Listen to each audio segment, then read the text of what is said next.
साक्षात् परब्रह्म तस्मै श्री गुरुवे नमः।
માં જમણા હાથના વટલા બે આંગળા બોરી બે આંખે પાણી ડાળો જે દેવતાનું નામ આવે પેલા બે હાથ જોડી આંખું બંધ રાખજો મનની અંદર ઓમ નમઃ શિવાય મંત્રના જપ કરવાના ભગવાનની પ્રાર્થના આ જગ્યા વાતાવરણ આપણું મન વધુ પવિત્ર બને અને 7 દિવસનું જે આપણે ભાગવતજીના પાઠનું પારાયણનું ક્રમ છે ભગવાનને જે શાંત મન થકી કરી શકી ભગવાનને કે તમારા આ બધા ભક્તો ઉપર ભગવાન તમે કૃપા કરજો ओम यो शांति अंतरिक्षको शांति पृथ्वी शांतिरापः शांतिरोखदयः शांति शांति शांति ब्रह्म शांति सर्वको शांति शांतिरेव शांति सामा शांतिरेधि ततो यतः समीहसे ततो न अभयं कुरु ओम भूः स्वाहा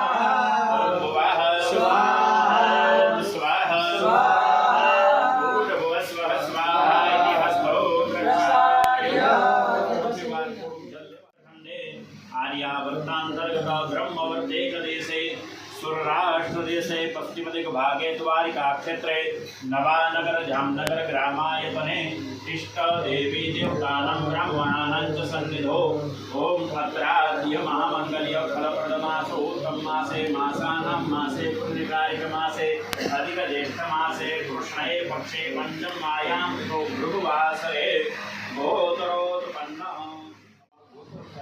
काश्यप गोत्र પેલા ગોત્ર ખ્યાલ બોલવાનું નકર બોલવાનું કાશ્યપ ગોત્ર હવે બધાએ તમારું નામ બોલો બરાબર તમારા પતિદેવનું નામ બોલો તમારી એકક બોલો ઘરના જેટલા સભ્યો બધાને મનની અંદર એકવાર યાદ કરવા પછી એકવાર બોલજો કે મમ મમ આત્મન સ્મૃતિ સ્મૃતિ પુરાણોક્ત વેદોક્ત પુણ્યફલ પ્રાપ્ત્યર્થમ પ્રાપ્ત લક્ષ્મી પ્રાપ્ત્યર્થમ પ્રાપ્ત લક્ષ્મ્યાઃ ચિરકાલો સંરક્ષણાર્થમ લોકે सभायां राजद्वारेव सर्वत्र यशो विजयो लाभादि फल प्राप्त्यर्थं यह जन्मनि जन्मान्तरेव मम केजो मम सभार्यस्य सपुत्रस्य सबान्धवस्य पर्यन्तं वाङ्मय देवतानां यथाशक्ति पूजन अर्चनं तथा च यथाशक्ति पाठ जप आदि कर्म कर्माहं करिष्ये मे मनः शिव संकल्पमस्तु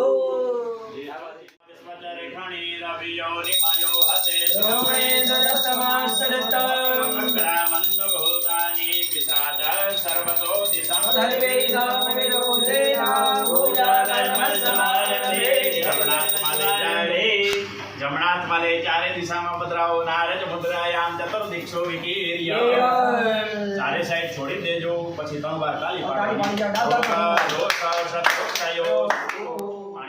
મંત્ર દ્વારા અહીંયાથી સૂર્ય ભગવાનના કિરણો દ્વારા આ જળની અંદર પધારે પછી એનાથી આપણે ભગવાનની પૂજા કરશે સામાન્ય પાણીથી ભગવાનની પૂજા ન થાય अस्मिन् कलशे वरुणाय नमः वरुणम् आवाहयामि स्थापयामि वरुणस्तु प्रतिष्ठितो वरदो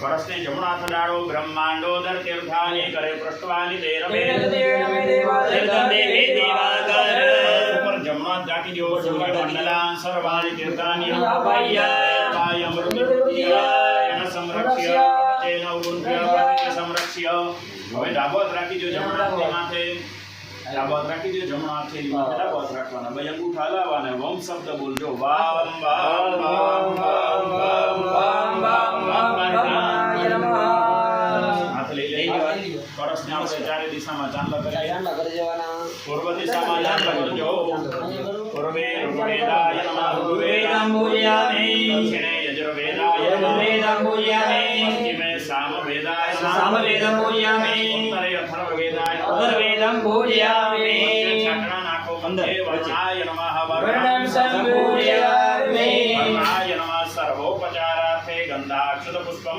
समर्पयामि परस्मै तस्मादुदकं गृहीत्वात्मनां सामग्री गन्धाक्षत पुष्पं गृहीत्वा सूर्यनारायणं यजेत जगतना साक्षी सूर्यदेव भगवान स्मरण एमने नमस्कार ओमा कृष्णेन रजसा प्रतमानो दिवे सयन्न मृतं मर्त्यञ्च यक्ष देवाय सूर्य नारायणाय नमः सूर्य भगवान ने बताड़ो श्रोत्राद्वारि श्रवणाय समगाढग्निरजायत દીપસ્થિત દેવતાભ્યો નમઃ. ફૂલ ચોખા ભેગા કરી ભૂદેવને આપી દો. ગંધાક્ષત પુષ્પમ સમર્પયામિ.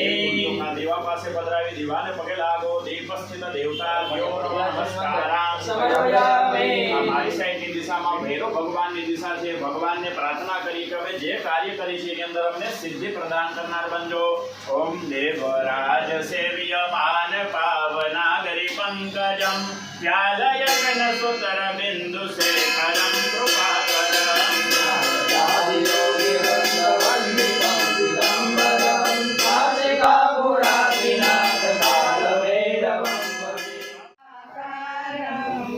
व्याप्तं येन चराचरं तत्पदं दर्शितं येन तस्मै श्रीगुरुवे नमः। उमायातो वरदे देवी त्यक्षरे ब्रह्मवादिनी गायत्री छन्दसा मातः ब्रह्मयोनि नमोस्तुते। श्वेतासि वैद्यं च परं च धाम त्वया ततं विश्वमनन्तरूपम्।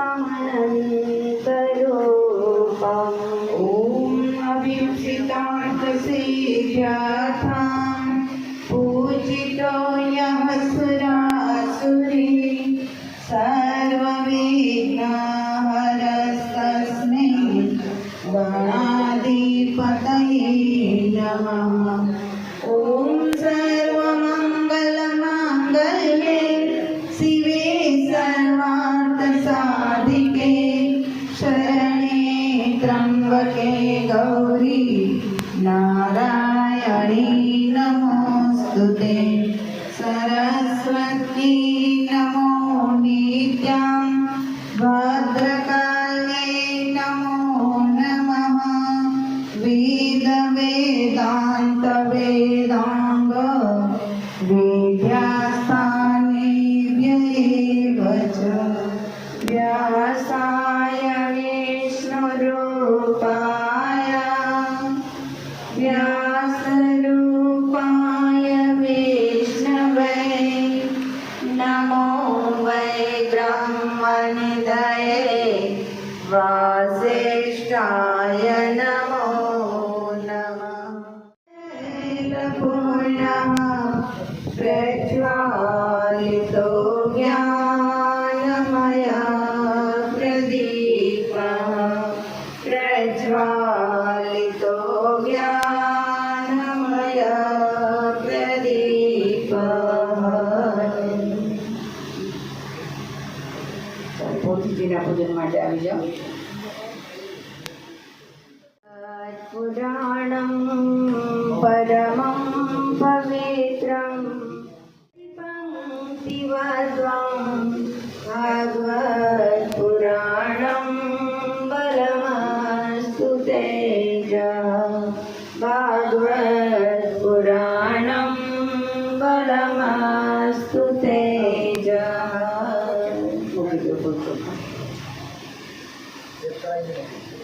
હલો હલો હલો હલો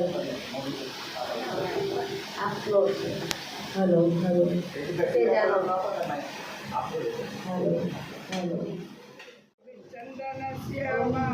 पुण्यं पवित्रं पापनाशनं आपदां हरति नित्यं लक्ष्मीश्रेष्ठति विष्णु मङ्गलं गरुडध्वज पात्रस्य पुटे शयानं बालं मुकुन्दं मनसा स्मरामि। श्रीकृष्ण गोविन्द हरे मुरारे हे नारायण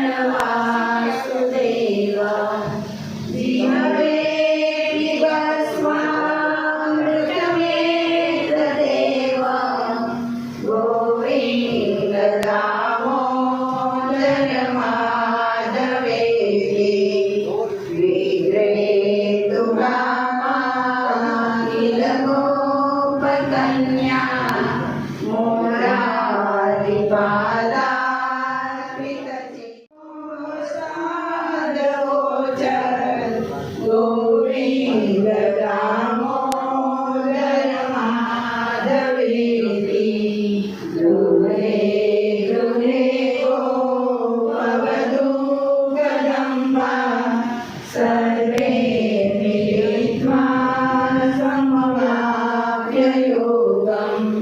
पुण्यानि नामानि पठन्ति नित्यम् गोविन्द दामोदर माधवेति सुखं शयानानिलये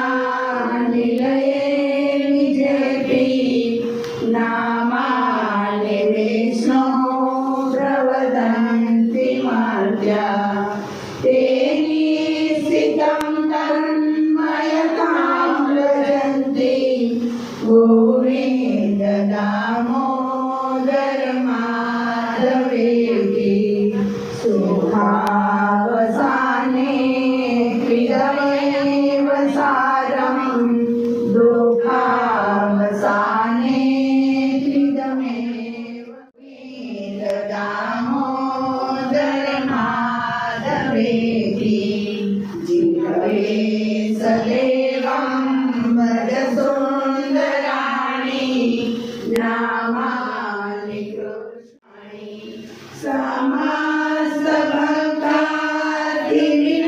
समस्तभक्तादिविनाशनानि गोविन्द गोपाल गोवर्धननाथ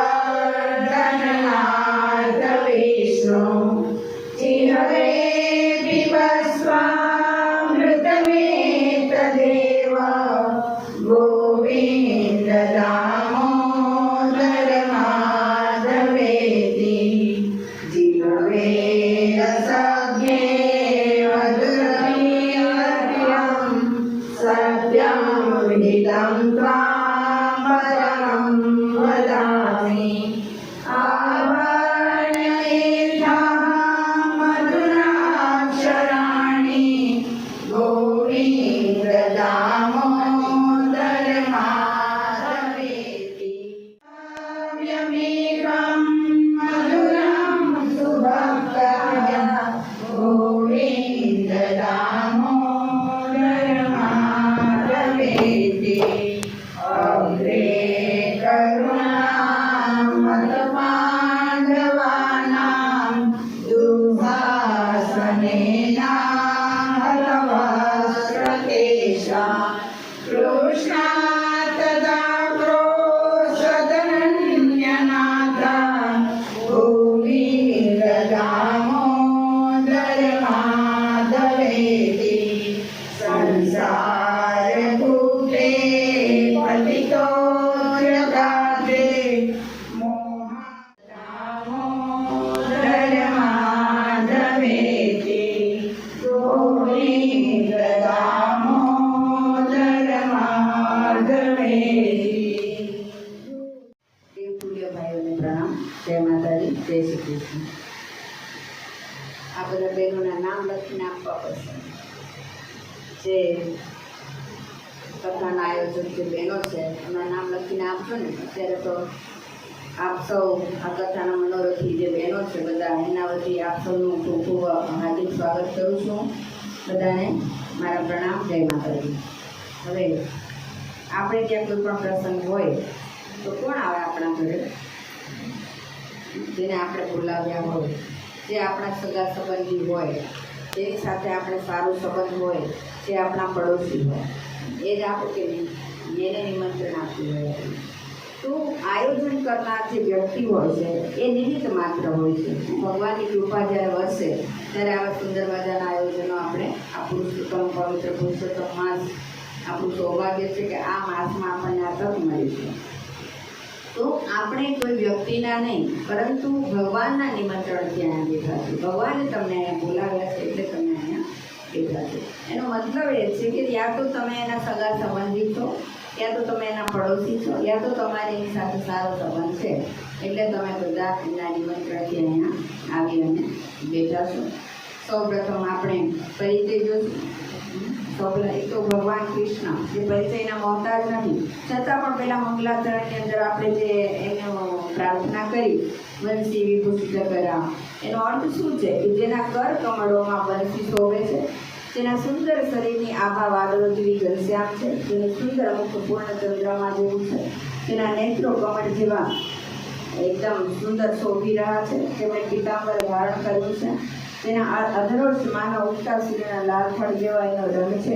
એવા ભગવાન શ્રી કૃષ્ણ જેવું બીજું કોઈ આ સંસારમાં હોય એવું મને માનવામાં આવતું નથી. આવું સુંદર મજાનું વર્ણન ભગવાન કૃષ્ણનું એમાં કરવામાં આવ્યું છે મંગલાચરણની અંદર.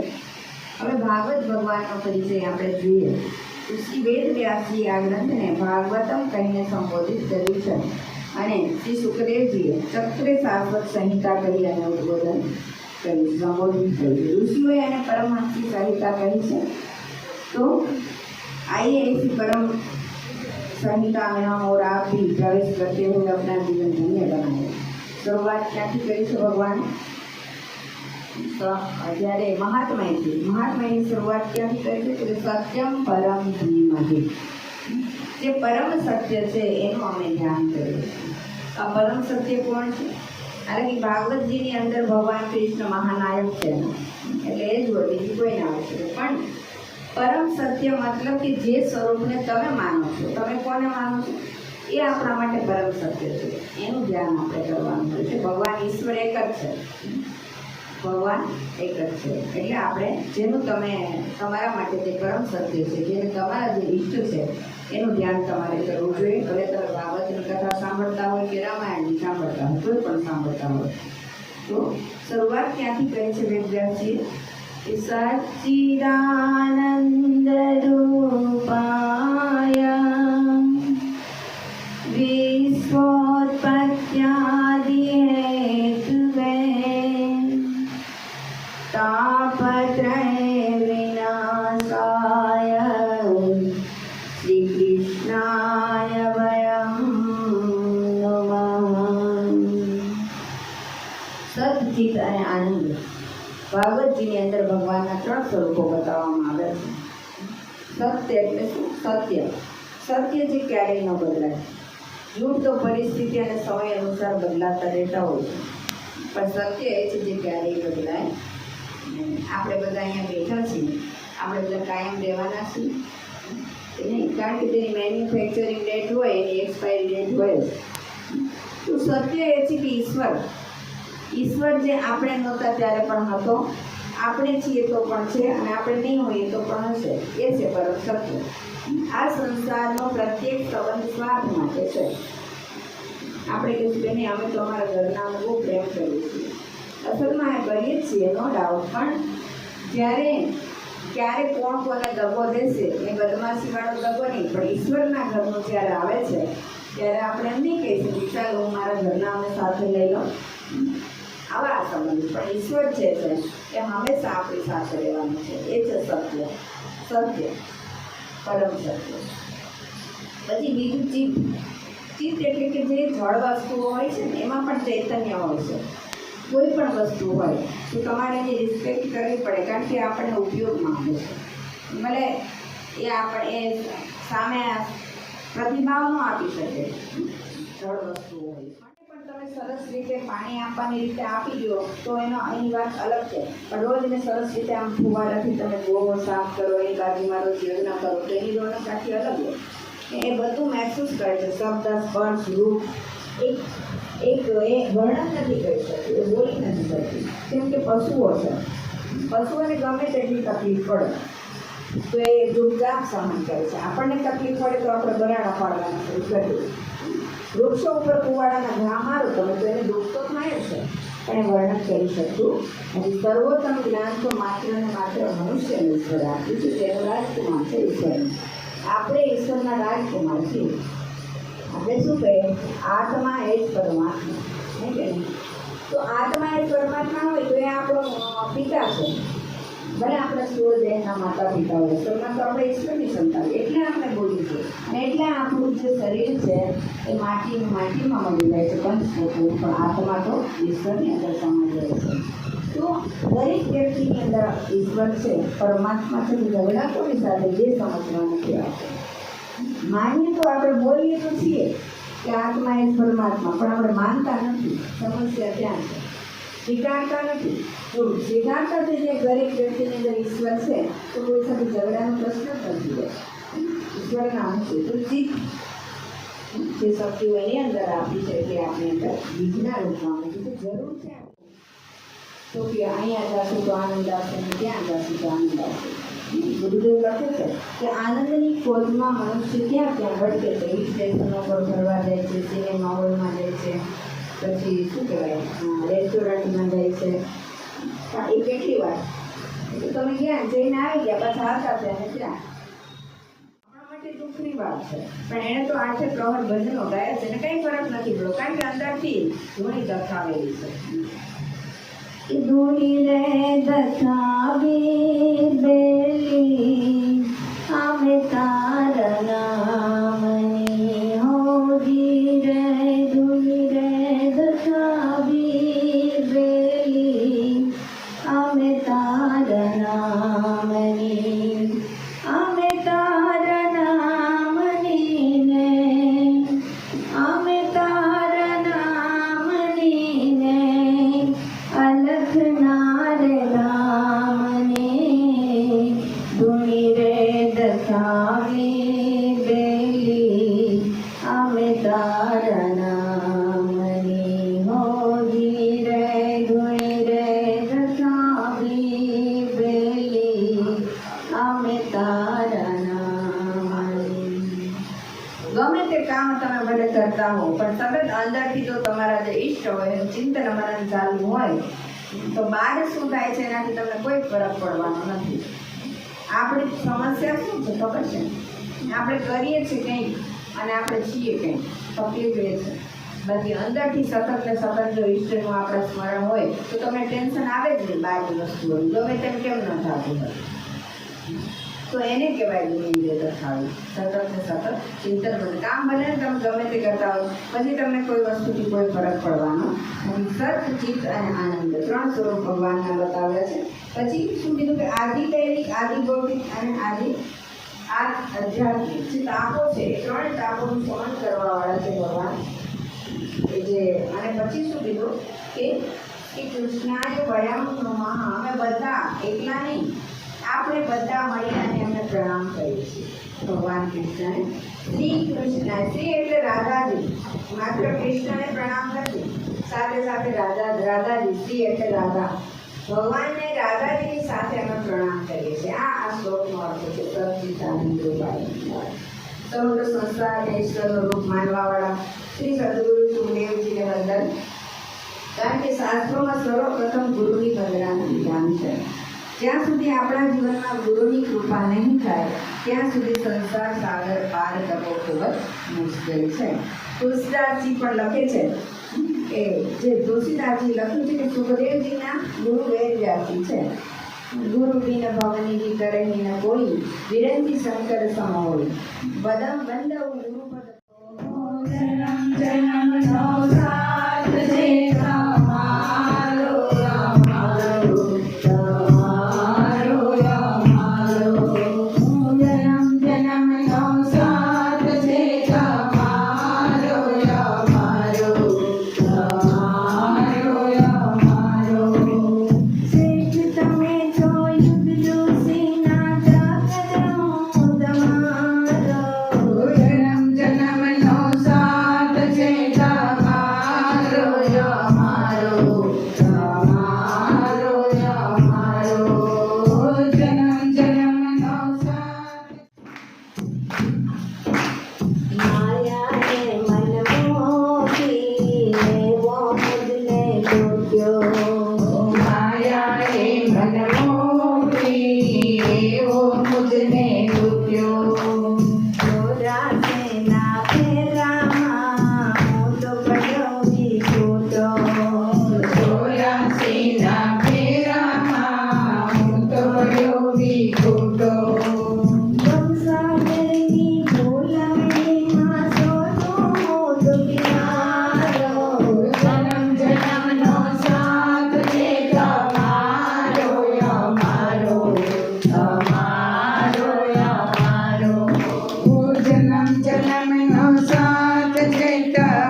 લોકો તો સારા છો, વહેલા ઉઠતા છો.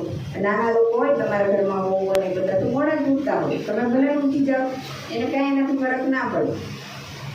જાગૃતતા આવે આપણા જીવનમાં તો તમે સમજી લો કે તમારામાં મત્સ્ય અવતાર આવી ગયો. માછલી છે ને ક્યારેય સૂવે જ નહીં. સૂવે માછલી તો તે પાણીમાં તણાઈ ન જાય, ડૂબી ન જાય, એ સૂવે જ નહીં. ત્યારે સમજવું કે મત્સ્ય અવતાર આવી ગયો છે. ભગવાન મત્સ્ય અવતારના રૂપમાં ક્યારે આવ્યા હતા કે જ્યારે આ સંસારમાં પ્રલય આવી ગયો હતો અને મનુરાજાએ પ્રાર્થના કરી છે કે હે પ્રભુ આ ઋષિમુનિઓને બતાવો તો ફરીને આપણે સૃષ્ટિની રચના કરી શકશું. એટલે ભગવાન મત્સ્ય અવતારના રૂપમાં આવી બધા જ ઋષિઓને એક નાવમાં બેસાડ્યા, ઔષધિઓના બીજને બતાવ્યા અને આપણા શાસ્ત્રોને બતાવ્યા. અને આપણે દરેક વ્યક્તિ એ ઈશ્વર એ ઋષિઓની સંતાનો છીએ. ઋષિ એટલે બ્રાહ્મણ, બ્રાહ્મણ એટલે પુરોહિત. પુરોહિત ત્યાંને કે જેનું પૂરું જીવન પરહિતમાં ખપી જાય એને સાચા અર્થમાં બ્રાહ્મણ કહેવાય. બ્રાહ્મણ કોઈ જ્ઞાતિ કે જાતિ નથી, માણસ કર્મથી બ્રાહ્મણ છે.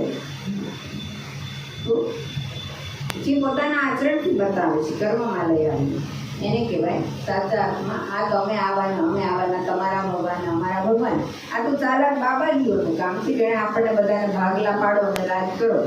અસલમાં ઋષિઓએ 4 વર્ણો બનાવી દીધા હતા: બ્રાહ્મણ, ક્ષત્રિય, વૈશ્ય અને શૂદ્ર.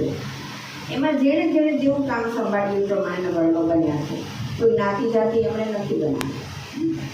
તો આપણે દરેક માણસ છે એ કર્મથી બ્રાહ્મણ હોય છે, નહીં કે જન્મથી. કે ક્ષત્રિયો છે, બ્રાહ્મણ છે, બીજાને જ્ઞાન આપી શકે બ્રાહ્મણ. ક્ષત્રિય છે જે બીજાનું રક્ષણ કરી શકે ક્ષત્રિય છે. કે વ્યાપારી છે, વૈશ્ય છે, જે વ્યાપાર કરે છે. ગુરુદેવ તો એમ લખે છે કે આજે માત્ર એક જ બિરાદરી બચી છે ને એ वो है બન્યા એટલે કે વ્યાપારી. આજે દરેક વ્યક્તિ વ્યાપારી બની ગયું છે. એક જ વર્ણ બચ્યું છે આજે. શૂદ્ર એટલે જે ખૂબ જ મહેનતનું કામ કરતા હોય છે એને શૂદ્ર કહેવામાં આવે છે. આમાંથી કોઈ ઉતરતી કક્ષાનું નથી, બધા એક સમાન, બધાનો ભગવાનની નજરમાં એક જ છે. બીજું, જીવનમાં સંયમ આવે તો સમજો કે કચ્છપ અવતાર થઈ ગયો. કાચબાના રૂપમાં ભગવાન આવ્યા હતા સમુદ્ર મંથન વખતે. સંયમ આવી જાય, કંટ્રોલ આવી જાય આપણી જાત પર. કાચબો જુઓ તમે, એના પર તલવારના ઘા મારો તો એને કાંઈ ફરક પડતો નથી. આવો સંયમ જ્યારે આપણા જીવનમાં આવે ત્યારે સમજવું કે કચ્છપ અવતાર આપણી અંદર થઈ ગયો. સંયમનું મહત્વ બહુ સુંદર બતાવ્યું છે ગુરુદેવે પ્રજ્ઞા પુરાણની અંદર. 4 પ્રકારના સંયમ: ઇન્દ્રિય સંયમ, સમય સંયમ, વિચાર સંયમ અને અર્થ સંયમ. આ 4 સંયમનો સદુપયોગ, 4 પ્રકારની શક્તિઓ ઈશ્વરે આપણા જીવનમાં આપી છે, એનો સદુપયોગ કરીએ તો એનું નામ સંયમ કહેવામાં આવે છે. અસંયમના છિદ્રોમાંથી જીવન રસ વહાવી મનુષ્ય અત્યારે નીચોવેલા લીંબુના છોતરા જેવો બની ગયો છે. અને પછી દરિદ્રતાના રોગડા રોગો છે. દુઃખ અને રોગોનું કારણ પણ અસંયમ છે. માણસનો પોતાની જાત ઉપર કંટ્રોલ નથી. પશુઓ જ્યારે ભૂખ લાગે ને ત્યારે જ ખાય છે, પણ માણસ તો જીભના સ્વાદથી વસીભૂત થઈને એટલા રોગોને, બીમારીઓને આમંત્રણ આપે છે ખાઈને. ડગલે ને પગલે પ્રકૃતિના નિયમોનું એ ઉલ્લંઘન કરી અને કષ્ટ ભોગવે છે માણસ. ગુરુદેવ લખે છે કે આજનો માણસ ભૂખ્યો નથી પડતો, ખાઈને મળે છે, કારણ કે સંયમ નથી પોતાની જાત ઉપર. અને એટલા સ્વાદ ડેવલપ કર્યા છે આપણે. સારું કરવાની જ્યારે ઈચ્છા થાય તમને કે હાલો કંઈક સારો તમને વિચાર આવ્યો, ત્યારે સમજો કે વારાહનું અવતરણ થઈ ગયું આપણી અંદર. વારાહ ભગવાન ત્યારે લઈ ગયો તો પેલો છુપાવીને રસાતલમાં ધરતીને, ત્યારે ભગવાન ભૂંડના રૂપમાં આવ્યા. જુઓ, હવે આપણે રાહ જોઈને બેસી કે ભગવાન સુદર્શન લઈને આવે તો શક્ય નથી. હવે રાહ જોઈને બેસી કે રામજી ધનુષ બાણ લઈને આવે તો શક્ય નથી. જેવી સમસ્યા એ પ્રમાણે ભગવાનને આવવું પડે. જ્યારે જેવી સમસ્યા, જો માછલીના રૂપમાં આવવું પડ્યું, કાચબાના રૂપમાં આવવું પડ્યું, ભૂંડ જે આપણને જોઈને પણ ઘીન આવે એવા વારાહના રૂપમાં પણ ભગવાને આવવું પડે છે. જ્યારે જેવી સમસ્યા એ પ્રમાણે ભગવાન આવે છે. મર્યાદા ન રહે ત્યારે રામજી આવે છે અને પ્રેમની પૂર્તિ કરવા માટે ભગવાન કૃષ્ણ મહાનાયક આવે છે. ભક્તની પુકાર ઉપર નરસિંહ આવે છે. નૃસિંહ ભગવાન અસંખ્ય અવતારો થયા છે. બોડાણા બોલાવે ત્યાં પણ જાય છે. બધાને પ્રેમ આપવા માટે જ પરમાત્મા આવે છે. બોડાણા જ્યારે આવ્યો તો લેવા માટે એ અક્ષરમાં લઈ જવા માટે ત્યારે ભગવાન પોતે ગાડું હલાવે છે. બુડાડાનું ગાડું હાકી રે મારું દેવ દ્વારિકા વાળો, અગમના ભેદ ભાખી રે મારું દેવ દ્વારિકા વાળો, પ્રેમને બસ થઈ હરજી મારો સાચ વસાવનું જાણું, ભલી સભામાં દ્રૌપદીના પૂર્યા તીર 999. બુડાડાનું ગાડું હાકે રે મારો દેવ દ્વારિકા વાળો. ભગવાન પ્રેમને બસ થઈ અને જ્યાં બોલાવે ત્યાં હાજર થઈ જાય છે. પ્રેમ જોવે છે માણસ. તો હવે ભક્તિ, જ્ઞાન અને વૈરાગ્યની વાત આવે છે.